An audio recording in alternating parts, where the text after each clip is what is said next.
So we're going to start chapter 8, which is going to be our first chemistry chapter. And we're going to talk about atoms and periodic properties. So the outline is going to be atomic structure discovery, Dalton's atomic theory, discovery of the electrons, early models of the atom. We'll talk about the nucleus, atomic symbols, the atomic number, atomic mass, Bohr's theory, quantum mechanics, wave-particle duality, and the periodic table. So atomic structure discovery, the history is the ancient Greeks really kind of had our first written record. Democritus in 1460 to 362 BC developed the term indivisible particles, called them atoms. The prevailing argument for a long time through Plato and Aristotle was that matter is continuously and infinitely divisible, meaning it can continually be divided into smaller and smaller pieces. So it wasn't really until John Dalton came around in the early 1800s where he reintroduced atomic theory to explain chemical reactions, and his theory did not support what Plato and Aristotle has said, that atoms are not continually and infinitely divisible. There is a limit to which we can divide them before they're no longer an atom, but they're made up of something that makes up atoms. And we'll talk about what those things are. So Dalton's atomic theory has a few postulates that are important to us. One is that all matter is made up of indivisible atoms, so things that cannot be divided further without destroying it. So if I take a diamond and break it apart into tiny, tiny diamonds, eventually I'm going to get to the element carbon, which is what diamonds are made up of, and I can't divide the carbon any farther without it no longer not being carbon. An element is something that's made up of identical atoms. So diamond is a great example of an element because it's made up of carbon. Iron is made up of iron element. The oxygen gas you breathe is made up of oxygen. So different elements have different atoms with different masses. So if we look at the periodic table, hydrogen, helium, oxygen, carbon, they all have different masses, making them uniquely structured and built and making them different elements. The chemical compounds that we have in our world are made up of atoms and specific energy ratios. So for example, H2O is water, and it's made up of 2 hydrogens and an oxygen.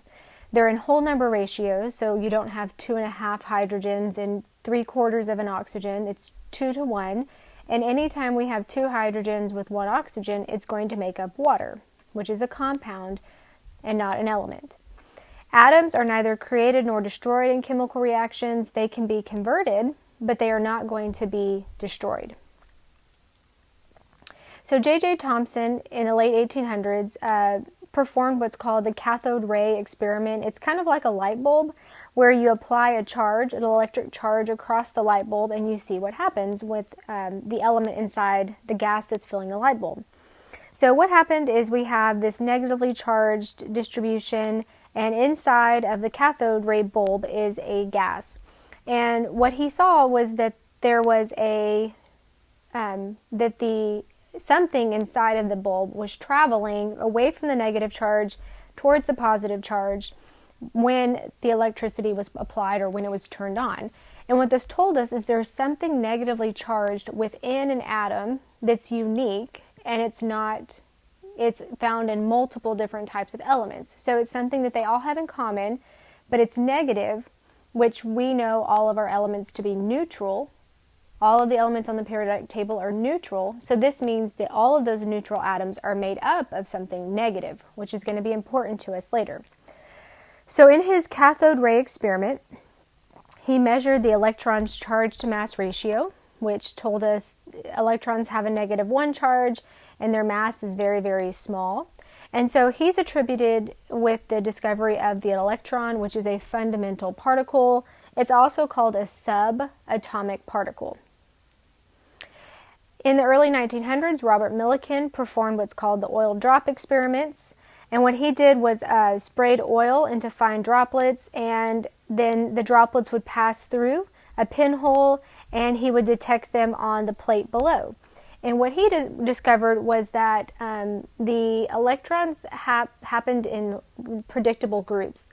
So it would be like 5, 10, 15, 25. So they would happen in groups of 5, but the real number isn't 5. The real number is 1.60 times 10 to the negative 19th, which is a very small number.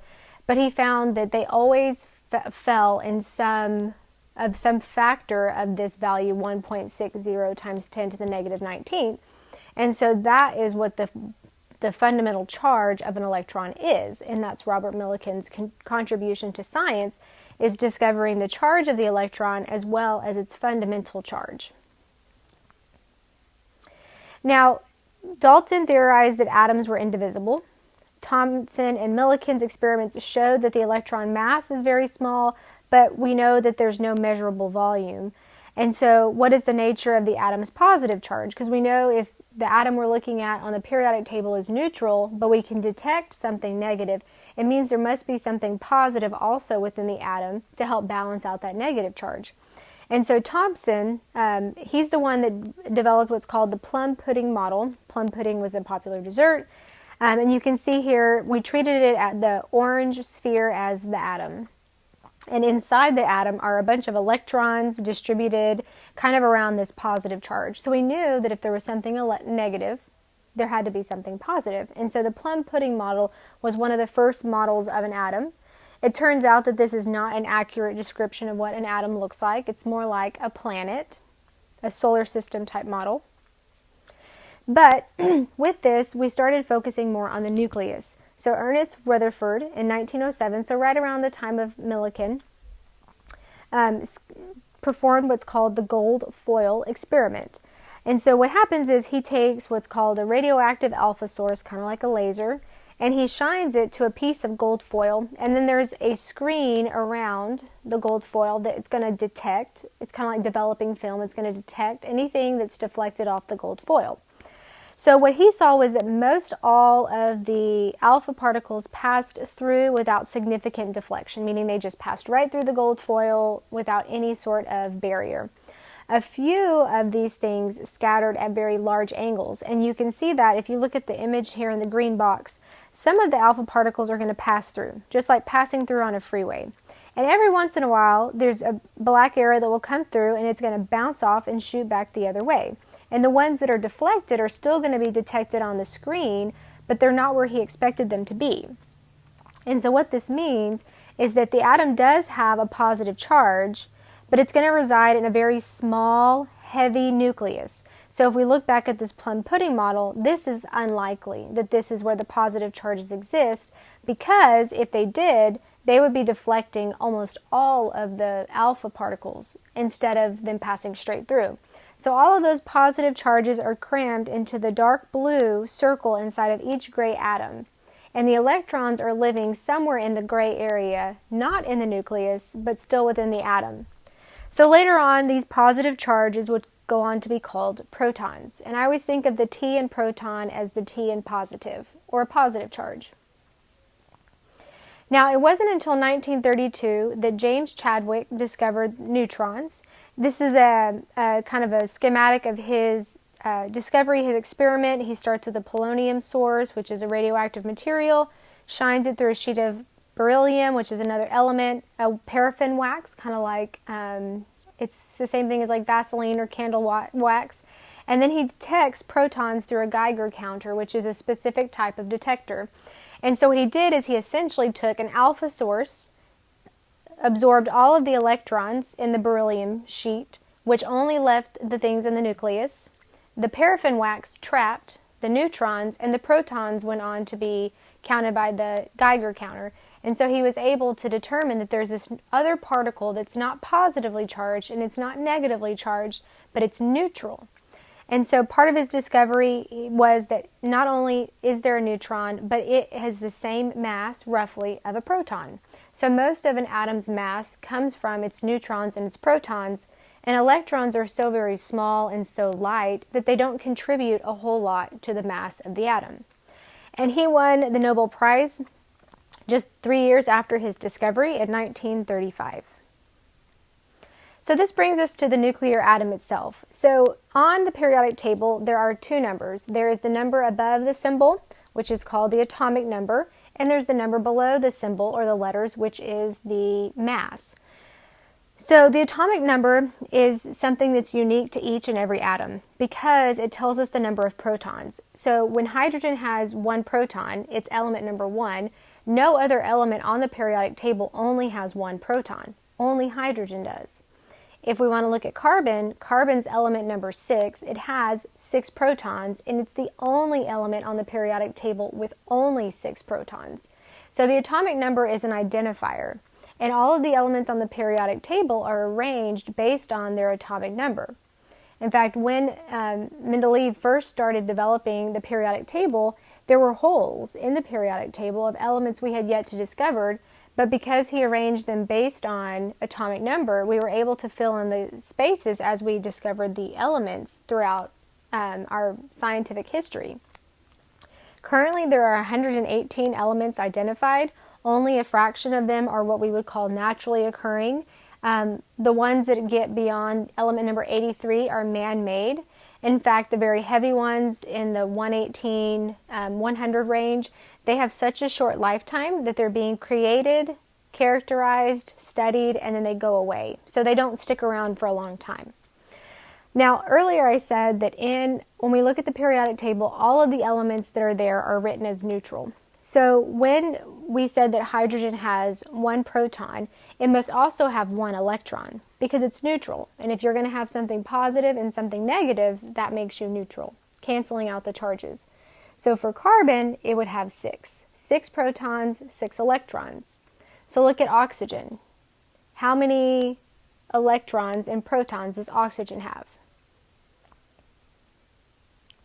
Okay, so hopefully you said 8 because it's element number 8.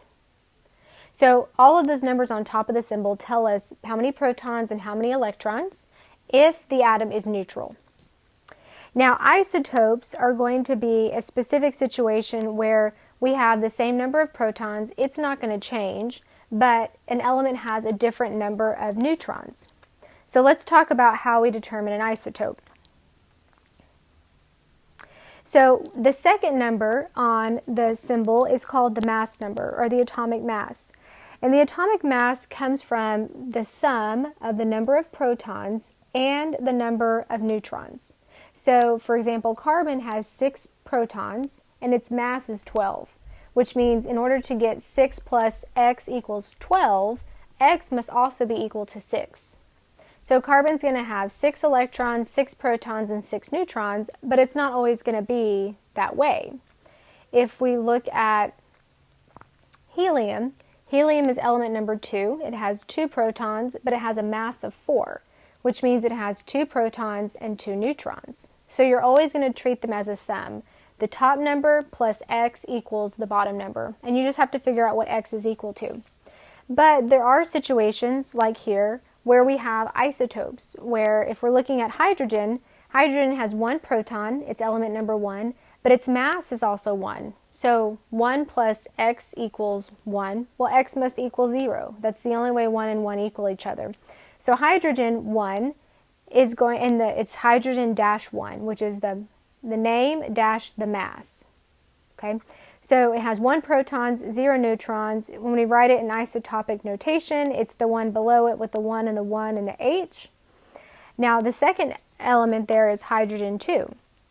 This is hydrogen with a mass of 2, meaning it's going to have 1 proton and 1 neutron. We don't add or take away protons. We can add neutrons, but the protons is going to be a constant number for us. So in this case, it's going to be deuterium. So the isotopic symbol, the 2 and the 1 with the H next to it, is how we would express deuterium. Because they have the same number of protons but different number of neutrons, they are isotopes.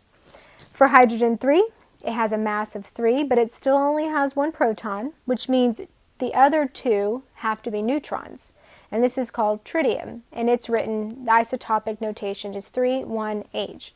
So you need to make sure that you can identify which numbers go where, how many protons, how many neutrons, how many electrons. So these 2 slides are going to be very helpful to you. And there's also good reading in the textbook and some examples to work through if you're still unsure. So if you're looking at a periodic table, you might have said, well, carbon's really 12.011. It's not exactly 12. And hydrogen's not exactly 1. It's 1.00794. So why isn't it a whole number? And the reason why it's not a whole number is because that's called the atomic weight. And the atomic weight takes into account all of the naturally occurring isotopes. And for hydrogen, there's 3. Some of it weighs 1, some of it weighs 2, and some of it weighs 3. So it takes into account all the different isotopes and averages them like you do a grade average. If your exams are worth 50%, your homework's worth 25%, and your participation's worth 25%, you know that they're weighted based on the amount of points, 50, 25, 25. Well, the same thing happens with the elements. Of all the hydrogen in the world, if I went and got a beaker of hydrogen, a mixture, most of it would be hydrogen 1 with no neutrons. But there's still going to be some deuterium and some tritium in that jar, which I have to take into account in weight in the overall mass of hydrogen. So it's the atomic weight is actually what's shown on the periodic table, but the mass number we get to make a nice round whole number. Okay, so this should end your discussion for Chapter 8, and then you'll stop here for the day and you'll pick up next time on Bohr's theory and finishing up Chapter 8, which is our introduction into chemistry.